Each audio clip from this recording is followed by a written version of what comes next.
អូននឹងហើយគឺជាវាសនានៃបងបានជារៀមផ្សងចងក្តីស្នេហាណាស់ថ្លៃសូមអូនមេត្តារក្សាឲ្យនៅមានន័យលួងត្រាយើងខ្សែជីវិតបងរូបអូននឹងហើយគឺព្រំលិខិតចាមក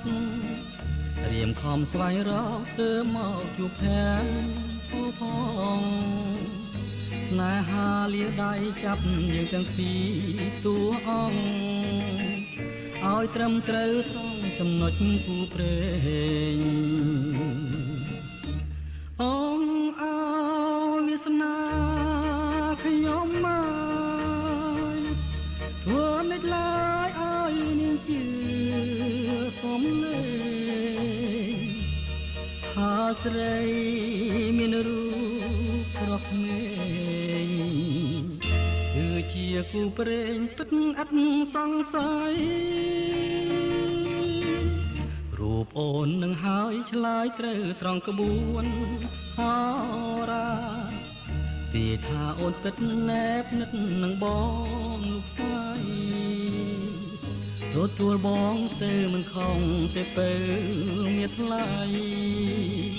កុំកែសង្ស័យទៀតណាអូនណា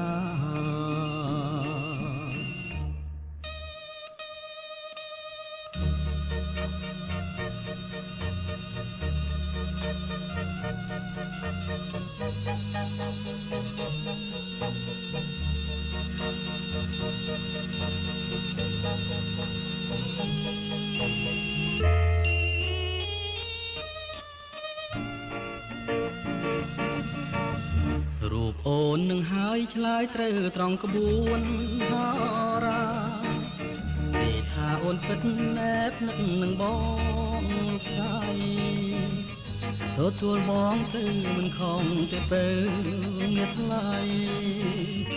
កុំកែសង្ស័យទៀតណាអូនណា